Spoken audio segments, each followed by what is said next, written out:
High বন্ধুরা, আবার একটা নতুন ভিডিও নিয়ে চলে এলাম।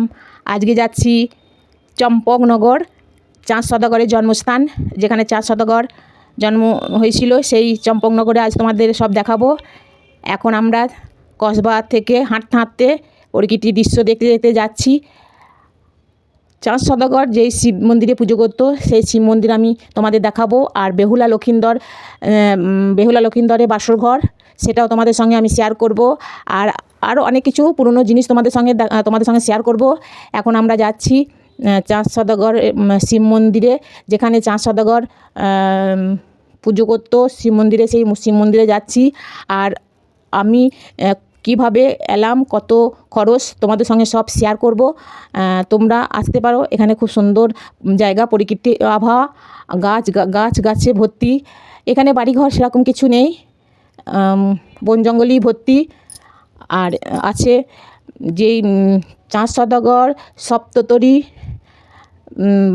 ভাসিয়ে যে বাণিজ্য করতে যেত, সেই ঘাটও তোমাদের দেখাবো, নদী দেখাবো। আর বেহুলা লক্ষিন্দরকে নিয়ে যে কলার ভেলা করে ভেসে গিয়েছিল, সেই নদীটাও তোমাদের সঙ্গে আমি শেয়ার করব। এখন যাচ্ছি এই শিব মন্দিরে। এত বড় শিব কোথাও আমি দেখিনি, অনেক বড় শিবলিঙ্গটা। তোমরা দেখেছো কিনা জানি না, আমি দেখিনি, তাই তোমাদের সঙ্গে শেয়ার করলাম। তোমরা যদি দেখে থাকো তো কমেন্ট করে জানিও। আমরা এই শিব মন্দিরে পুজো দিয়ে সব ঘুরবো, তোমাদের সব দেখাবো, তোমরা যেন সব দেখবে। আমাদের ঠাকুরমশাই কি বলছে শুনে নাও। কত দূর যেতে হবে বেহুলা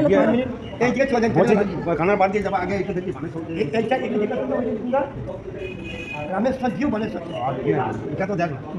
আর এই লালপাড়া যে ওটা কি, এই যে এইটা এইটা হচ্ছে গুরুদেবের সমাধি মানে যার যে ঠাকুর তার গুরুদেবের হচ্ছে সমাধি। আচ্ছা। আর পাশেটা হচ্ছে হরিকৃষ্ণ। আচ্ছা। আমাদের পুজো দেওয়া হয়ে গেল, আমরা মন্দির থেকে বেরিয়ে পড়লাম। তারপর তোমাদের আর একটা জিনিস দেখাবো। এই যে এই গোড়াটা দেখছো, এটা বটগাছের গোড়া। এটা কিন্তু আসল গোড়া নয়। আসল গোড়া কোনটা তোমরা চিনতে পারবে না। ঝুড়ি নেমে চারিদিকই গোড়া হয়ে গিয়েছে, অনেক গোড়া, তোমরা বুঝতেই পারবে না কোনটা গোড়া। আর এই যে এখানে হোমযজ্ঞ হয়। তারপরে ওই যে ওইদিকে আমি তোমাদের দেখাচ্ছি, এখানে মশরফ হয়, মশরফের ঢালা জায়গা। আর গুড়িটা দেখেছো কত মোটা, এটাও কত মোটা, কিন্তু কোনটা গুড়ি আসল গুড়ি কেউ চিনতে পারে না। আর তোমাদের দেখাবো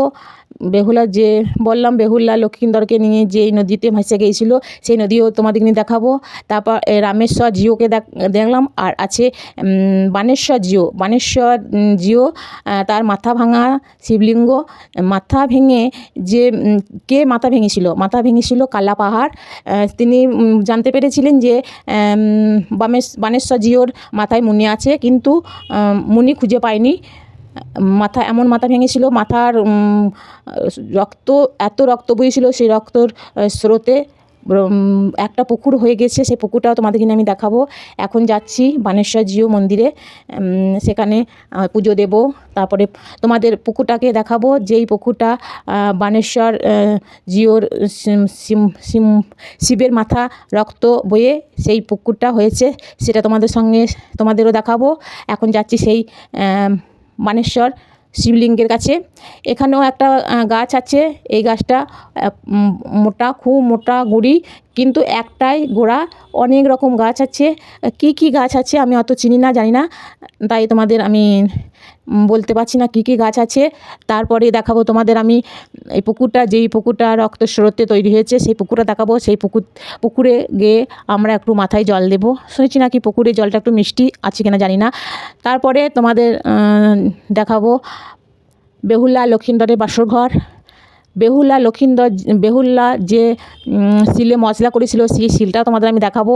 তারপরে চাঁদ সওদাগরের 7 ছেলে যখন ফিরে এসেছিল আনন্দে মনসা মন্দিরে পুজো দিতে গিয়েছিল, সেই মনসা মন্দিরটাও তোমাদের আমি দেখাবো। আর যেটা বলছিলাম কিভাবে আসবে, তোমরা যদি বর্ধমান থেকে আসো তো পানাগড়ে ট্রেনে এলে পানাগড় নামবে, ট্রেনের ভাড়া খুবই কম, 15 টাকা ভাড়া। আর বাসে যদি আসো 50 টাকা করে ভাড়া নেবে পানাগড় পর্যন্ত। পানাগড় থেকে তোমরা বাসে বা অটো করে আসতে পারো। বাসে 20 টাকা ভাড়া নেবে, কসবা নামিয়ে দেবে। কসবা থেকে তোমরা হাঁটতে বা টোটো করেও আসতে পারো। আর এই যে এই নদীটা দেখছো, এই নদীটা চার সদাগর সপ্ততরী ভাসিয়ে বাণিজ্য গিয়েছিল।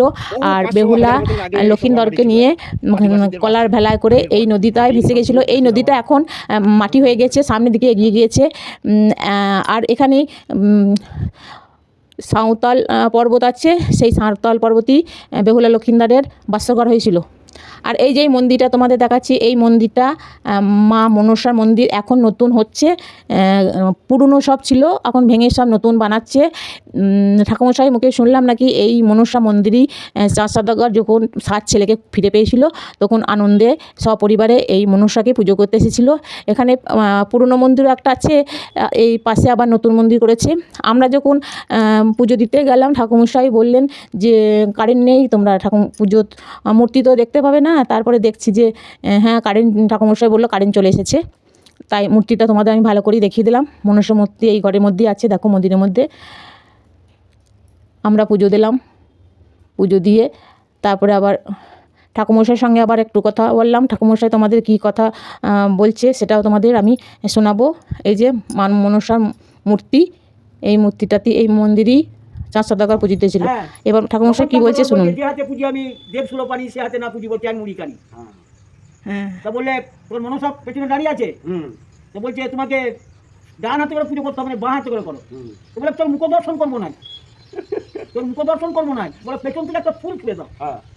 তখন ওই পেছন থেকে বাঁ হাতে করে একটা ফুল ওইখানে ছুঁড়ে দিয়েছি, ওইখান থেকে ছুঁড়ে দিয়েছিল, দিয়ে মরতে স্থান পেয়ে গেল। এই মন্দিরটা দেখছো, এই মন্দিরটা এখন নতুন করেছে। ওই পাশে যে গাছতলা আছে, এই গাছতলাতেই 4 সদাগর বাঁ হাতে করে একটা ফুল মনসা দেবীকে ছুঁড়ে দিয়েছিলেন নদীর পাড়ে। এই যে নদীর পাড়, ওই দিকটায় নদী আছে, এইখানে বাঁ হাতে করে একটু ফুল ছুঁড়ে দিয়েছিলেন। তারপর আমরা এখন যাচ্ছি সাঁওতাল পর্বতে, সেখানে বেহুলা লক্ষিন্দরের বাসরঘর আছে, সেই বাসরঘর তোমাদের দেখাবো। অনেকজনাই আসে এখানে, অনেক অনেক মানুষটি অনেক দূর দূর থেকে আসে। এই যে একজন এসেছে আমাদের সঙ্গে গল্প করছিল, এরাও এসেছিলো।